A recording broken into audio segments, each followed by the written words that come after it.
Welcome to BMV Manhwa, your favorite place to watch manhwas. Don't forget to like, comment and subscribe if you enjoy the content.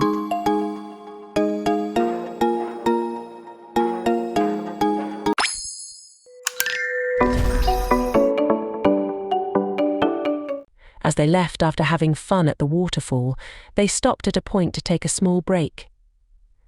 Fellas came to Art and told an incident where Reynolds had put them all in trouble. Just as they saw Helen sitting on top of the carriage, she replied that she was totally sure that Reynolds wasn't the one by whom those things were caused, and that there wasn't a time when Fella's accident had set off. Just as Fellas tried to change the topic and said to not mind that, Art looked at his mother and asked if she was fine. She replied that she was a bit tired but would be fine. Just as Art opened the book and started reading, he couldn't concentrate because Jasmine was staring at him through a hole to talk between the driver of the cart and the person. But Art stopped thinking of her, and as he got to studying, the cart started shaking. Art wondered what was going on. Helen replied that it was a bandit attack, so she suggested others get ready for battle. Rose took out something and said to submit the O-wing and follow her will, so they gathered and protected. That made the cart rotate and created a tornado there, by which the bows that were coming to attack them became useless. And then Jasmine got down and seemed angry. Reynolds was also angry, so he broke one bow with his hand. As they all got ready, Art saw that they were surrounded from all places. The attackers were humans. The leader came in front and said to his people to leave the woman and kid alive and to not leave any scars. The damaged goods would only sell for less. Art thought that he had almost forgotten that every world had its own share of filth like him. Art seemed angry, but Alive covered him and said not to worry because she was there to protect him. Then Durden, along with Reynolds, used the bomb on some enemies, breaking the wall, and they all escaped from there. An arrow was heading towards Art, but Rose used her power to defend him. Reynolds managed to strike down enemies, and by running so fast, he hit some more, but one came from behind and was about to slash his sword at Reynolds.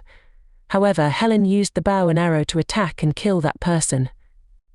Jasmine then attacked the other people, and then they all fought with the others. A man tried to attack Jasmine with a rope-like weapon, but she dodged it. The man told her to stop struggling, and he would make sure to train her well, and she would beg to stay with him in the end. He then attacked rapidly, so some shots hit him, and a few of them injured her. Jack thought that she was at a disadvantage against her opponent's range, but could he help her? Being a fighter was one thing, but did he have a chance against an adult augmenter with that body? Just then, Reynolds arrived with the cart in which Art was with his mother. Reynolds received blessings from her mouth. As Art looked, he found that it was the leader of them all, and then he asked her mother to heal Reynolds, but he felt something different in his mother because she hesitated to do that. Art wondered why she wasn't healing his father. Reynolds told Alive that he was fine, and that the injury wasn't life-threatening. She started to heal, and told him not to worry and to do his best. Just then, Reynolds told Art to listen to him, and after his mother used the healing spell, those bad people would go after her, and he would be able to fend off the leader, but not if he had to worry about protecting the two of them. So just take her back down the trail they came down and don't stop for anyone. Art replied that he wasn't going to leave them, and he could fight as well. Reynolds tapped on his head and said to just listen because he knew Art could handle it, and that's why Reynolds was trusting Art to protect his mother and the baby inside her.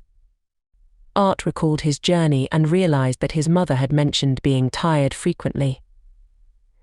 Then Art realized that she was pregnant. Reynolds said that he had been thinking of telling them when they reached Isirus. Just then his father grabbed his shoulder, and Art promised that he would protect his mother. He got ready, and Alive used healing magic on Reynolds again. Reynolds mentioned that there were 4 mages on the enemy's side. The leader among them noticed there was a healer lady, so he ordered not to let her escape. Art grabbed her hand and urged her to go, thinking about his father not dying. Helen urged them to hurry and leave, but Art saw a man about to attack Alive, so Helen stepped in between. By blocking the way, she told Art that she would hold them back, so he should get away from there. One man threw a sword towards Art, so Art used his sword to block it, but his sword broke as well. The man was shocked to see that. Helen killed that man and told Art not to stop. As Art ran, he thought that something was wrong because there were 4 mages in front of him. He looked at the first one, then the second, and then the third, but he couldn't find the 4th one and wondered where he was. The leader instructed a man to forget their plan and not let them live. Art wondered who the man was talking to. Just then, he saw a man standing at the top of the terrain, ready to attack with a giant blue skill. As it came toward Art, he realized that if he used mana to dodge it, his mother wouldn't be fast enough to do the same. He felt sorry for the impending bruises. Pushing her away, he thought that he knew he couldn't avoid it, but he wanted to bring the mage down with him. He threw a knife between the blue rays, aiming for the leg portion of the 4th mage, hoping that the mana string would hold out. By tying himself with the string, he hung on to the 4th mage. Then, they both fell into a deep valley. Tears filled Art's eyes as he thought that everything seemed fine, but he had always wanted to be an older brother. Art reminisced about his past life. One morning he woke up and was going somewhere. All the servants bowed and greeted him. As he walked, he reached a room where an old man was reading books. Art saw Grey, which was his name in his past life. Grey looked at a photo of the council, the governing body responsible for managing the county's politics and economy. In a world riddled with problems like decreasing birth rates and limited resources, wars were waged by dukes and armies of kings, and Grey was one of them. The man stood and commented on Grey's admirable handwriting, mentioning that being part of the council was rewarding. He also said that he wasn't envious of the fame and glory kings received upon victories. Then, he asked Grey about his unexpected visit. Grey took off a medal and placed it on the table, announcing that he was retiring. Grey thought that he had spent his whole life striving to be the strongest, seeking fame and glory, yet he remained an orphan with everyone he cherished gone. He would give up all the things he had in that life for a chance to return to Ashba and see them all again. He stopped reminiscing, and as Art opened his eyes, he wondered how he had managed to survive. He then saw the 4th sage's body lying there, beaten and injured by birds. Art found some fruits nearby and struggled to get and eat one.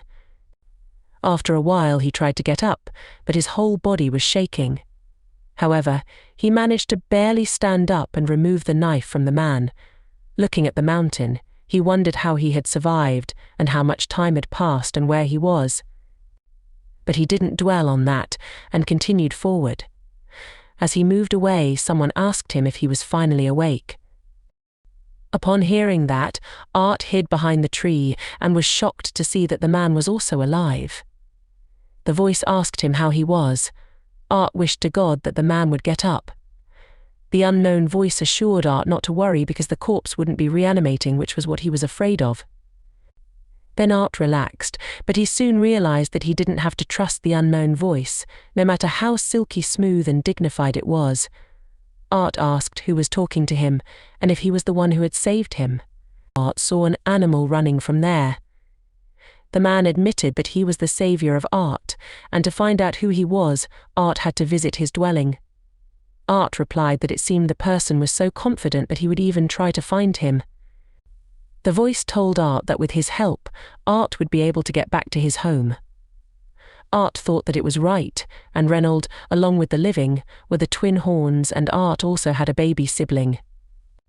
Art wondered if they would be fine and reached to Cyrus safely. And then Art addressed the voice as Mr. and asked the voice if he could guide him in the direction so that he could have the honor of Art's presence. The voice replied that Art caught on quickly, though it was a bit rude to refer to a lady as Mr., but the sentiment was appreciated. Art wondered how she knew his name. The lady agreed to show him the way, and then something happened to Art. He was able to see a giant rock-like formation between the forest, and his eyesight was drawn closer to the rock. After that, Art returned to normal. The lady suggested that he start traveling during the day as it would be safer for him. Art began his journey and noticed that his body condition had improved, although he still experienced a few aches here and there. By afternoon, he couldn't help but feel the strain.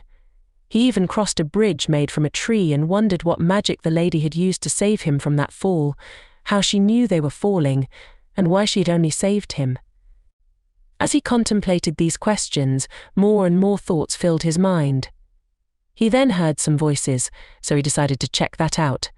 As he climbed onto a rock, he saw a river, and without thinking, he jumped in to wash himself. The lady told him that he was such a careless person, but he didn't have to worry because there wasn't much to see. Art started getting ready and tried to remain calm. The lady apologized to him and told him not to pout. Art thought that his child's body was still developing. He drank some water while walking and ate some fruits. He thought that since he fell off from the mountain towards the east, he must be near the elves' domain, but he couldn't see any fog in the forest of Elsha. His fear of travelling through the best glades was quelled by the fact that he only saw small animals, and he was surprised that he hadn't seen any mana beasts considering how rich the place was in mana. He regretted that he couldn't stay to absorb some mana because he was in a hurry. He needed to get back to his parents, and since his mother was pregnant, the stress of his potential death might endanger the baby inside her. With all these thoughts in mind, he finally reached that mountain. The lady stated that she was glad he had arrived safely.